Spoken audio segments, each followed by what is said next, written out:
Next up on the broadcast, Lieutenant Governor Will Ainsworth is back in studio with us. Governor, welcome back to Capital Journal. Yeah, great to be with you, Don. Nice to see you. Now, we got a couple special guests here in the studio with us. Why don't you introduce them to our audience? Absolutely. Got my boys. They're twins. They're 9 years old, and they're down in Montgomery. Their fourth grade class came down, and they're from Gunnersville, and came down to Montgomery to do a tour. And so this is Hunter and Hayes. And Hunter, why don't you tell us about what y'all did yesterday? We went on the fourth grade went on a field trip to Montgomery. Oh, indeed. Okay. Where all did y'all go? We went to the Capitol, the Archives and History, and the State House. Okay. All right, Hayes, who'd you get to meet yesterday? Governor Ivey. All right, yeah, Wow, and then that's great. So you got to learn about the House and Senate. How many House members are there in the state? 105. All right, and what about in the Senate? 35. Okay, so they did a great job teaching them, and our teachers are doing a wonderful job of He's going to be educating. way ahead on the curve when he takes civics. Well, good job, guys. Y'all go. Appreciate y'all. Good to have y'all down here. Hayes and All Hunter, right. nice to meet you both. Thanks for bringing the special guest today, Governor. Absolutely. So, obviously, what a great thing our state does on bringing these fourth grade students down. And so, Indeed. it was great to have their class here, and they're teaching them wonderful things. So they actually got to do a mock vote on extending summer from May to December, and that was in the House. They got to do that, and obviously it passed. There were a few students that voted no, so there are a lot of kids. Really, there Yeah, were? Okay. there were. I think it was like, if I remember, 12 or 13 that voted no out of like 130 they had. So. Governor, it's great to have you here, and I want to talk to you about a lot of things, but I want to begin with your meeting with the president last weekend in Tuscaloosa. You had a rare opportunity to have his ear and talk about policy issues, among other things. Tell us about your meeting with the president. Yeah, first, what an honor. I get to meet the president. It's the first president I've ever met in my lifetime, and so, I think to have him at Alabama, to have him at that game, I think first want to, so proud of our state, so proud of the Alabama and LSU fans that were there that gave him the welcome he deserved. And I think that was a great obviously just testimony to the job he's doing, but also it just showed the class of Alabama people, and so I was proud of that. But yeah, I had the opportunity to meet with the president and the first lady, and just talk to them about several different things. The president, we talked about the economy, and we talked about just how great the economy's doing. When you look in Alabama, the unemployment rate is at really almost a record all-time low. In some of the counties it is an all-time low, and that's due to the policies he's put in place. You look at the tax cuts that went in, you look at just the basically from all over the business climate, just what we're doing to make sure that people are reinvesting, which is key, right? When you look at just and that's all, it starts at the feds, it comes down to the state, and then it's local, but it all starts at the top. And he's done such a tremendous job to promote business and to encourage reinvestment, to make sure that people invest in America. And so I'm proud of the job he's doing. Had a great talk on the economy, and and that's an easy thing to talk about right now. I told the president, I was like, if you're not making money right now in Alabama, you probably need to look at, do you even need to be in business? And so he's doing a great job. One of the things we talked about too was just making sure we get people job ready and workforce. I want to talk to you about that later. Sure. And that's one of the things we discussed, is just workforce development. And with all these new jobs coming in, we got to make sure our students, we got a great pipeline of students going into the workforce, we get them trained. Also talked about football, and obviously the game was there, and just what a great game. And I wore my Auburn tie. Everybody's going to be obviously pulling for Auburn this week. Auburn fans are obviously going to be pulling for Auburn over Georgia, and Bama fans are going to see Georgia fall. And so I wore my Auburn tie today for that. Got to speak with, he asked about my children, he asked about my family, he asked about my wife, and, the First Lady did as well, and just very classy, down-to-earth people, and, it was a great conversation. What an honor to get to meet them. Governor, of course, the public impeachment inquiry hearing started this week, and the president is under the microscope. Did you express your support for him in that vein? Absolutely, yeah, and I think I agree. With most people in Alabama, I think that's just a sham. I think it's a circus. I think when you look at what's going on, it's really ridiculous. I don't think there's anything there, and I think it's unfortunate that they're trying to do that, with an election coming up, to try to, make him look bad. And so when you look at it, there's, if you look at the transcript, you look at the testimony, there's nothing to it. And so, I think it's unfortunate, but, sometimes politics are dirty. And that's what, unfortunately, some of the Democrats up there are doing. And what they need to do is focus on what they can do to improve people's lives and quit playing politics. And so we briefly talked on that. And, he's confident that, not only the American people, but also the people up there are going to do what's right, and I believe that. So you're optimistic that he'll come out of this successfully? Absolutely. He has insisted all along, the president has, that he did nothing wrong in his conversations with the Ukrainian leader, which is at the center of the impeachment inquiry, that there was no quid pro quo in talking about a possible investigation of the Bidens in exchange for military aid to Ukraine. And he has called this whole thing a witch hunt, and it sounds like you agree with him. I do. I mean, I think when you looked at it, Democrats have just continued to come after him on all kind of different issues, and every time they come up empty-handed.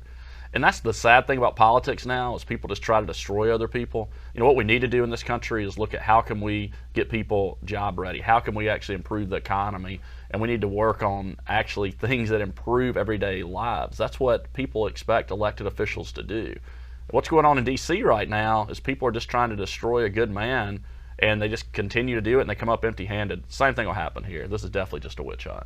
You think Alabamians will remain solidly behind him as well through this? I'm confident. I mean, look at the. I mean, I told people before, I was like, Alabama's going to roar. I mean, when he comes to Alabama, we appreciate the president, we respect the president, and we're going to make sure he got the welcome he deserves. But no doubt, he'll win by a huge margin in Alabama, and confident of that. The other thing he asked about Governor Ivey, was very thankful for her leadership.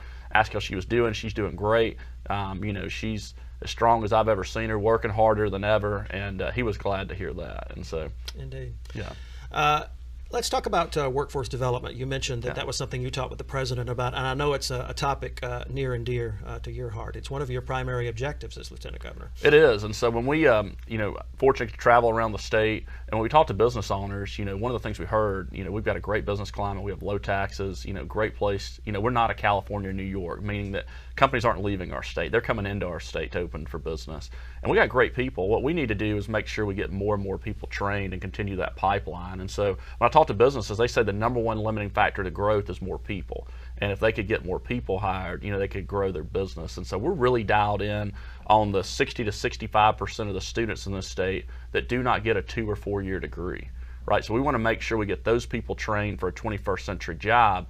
And when I said 21st century job, one of the things I want you in your audience to understand is that when you look at the jobs of now, it's important, but also the jobs of the future, 40% of the jobs in the next 10 years will be displaced by science, technology, and math.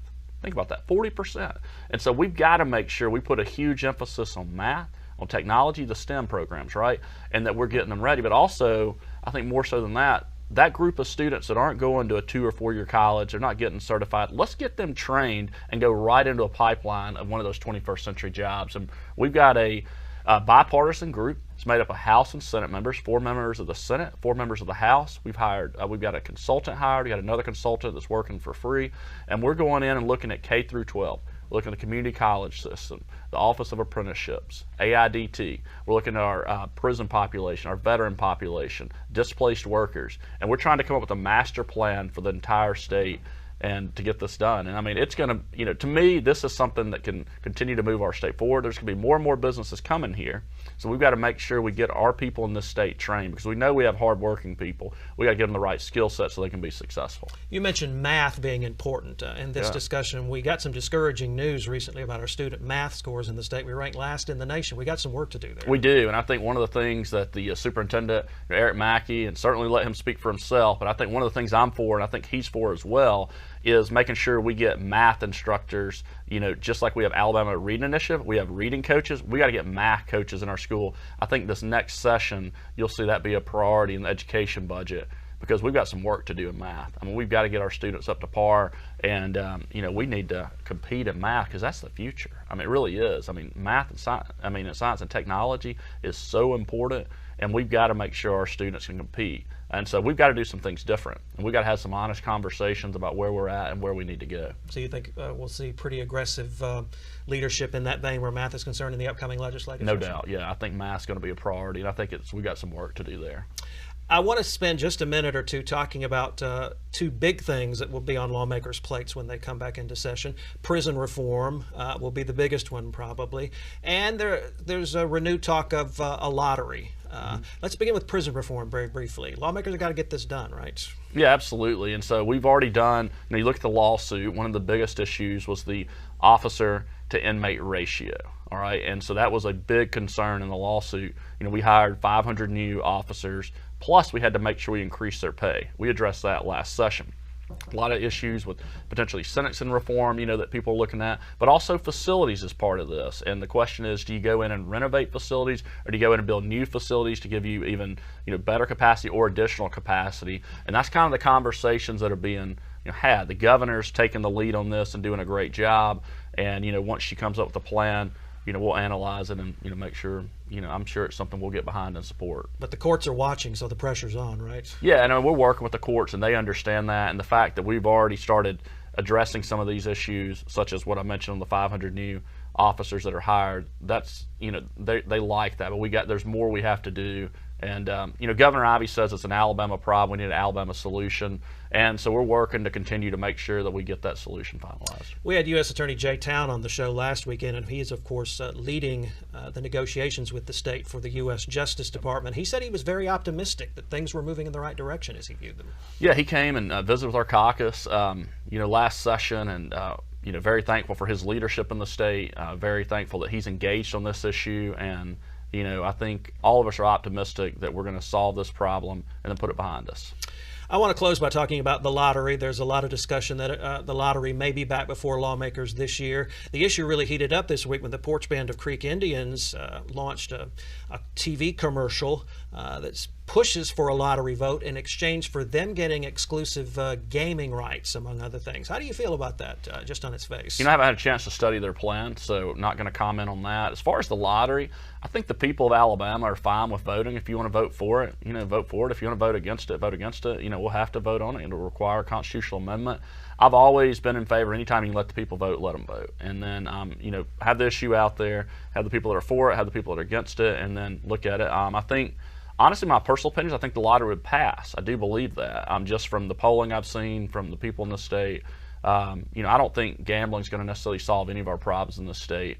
But I think, if you want to let people vote, I certainly think that's a fair argument. Is there any additional pressure this year, given that all the states that surround us now have a lottery except for us? Not necessarily, but I am hearing more and more chatter about the lottery, and so it'll be interesting. Since I've been in the House 4 years now as Lieutenant Governor, right at a year, and I do think there's potentially more of a push and more chatter around this issue, and so we'll see if that means there's any action. It'll be. Look forward to kind of seeing how that plays out. But it does behoove us to remind folks that to have a lottery vote, the legislature must approve the constitutional amendment first and then send it to voters. We've come close several times over the last several years. Some are predicting next year will be the year. Do you want to make a prediction?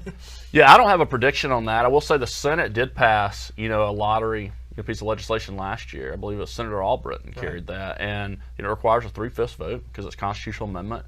But as far as a prediction, not going to make that just because it's that's. But I do think that I'm hearing more and more from people that they would like the opportunity to vote on a lottery, and that's even proponents or opponents, and then get out there and make your case. The lottery that passed the Senate earlier this year was a paper lottery only, and some think it needs to go beyond that to be an electronic lottery, a multi-state lottery, that kind of thing. Yeah. So one of the issues that you've got to look at on this lottery when you start talking about is what the definition of lottery is and how that could apply to potentially people having gambling machines in all our gas stations, and calling it a lottery, but it's really just a slot machine. I don't think we need that in the state. I don't think the people of Alabama want that. I think when they're thinking of a lottery, they're thinking like a Powerball type lottery where you go and buy a ticket and then you go, pay $1, $2, whatever it is, and then maybe you win a big amount. That's what I think most people think of as lottery. The thing I think you got to be careful of is to make sure you protect what the citizens actually want on that, and that some special interests don't slide in and try to potentially expand gambling in the state when that's not necessarily what the citizens want. Lieutenant Governor Will Ainsworth, it's always a pleasure to have you on the show. Hey, great to be here. Thank you for your leadership. Thank you. You bet. And Capital Journal. We'll be right back.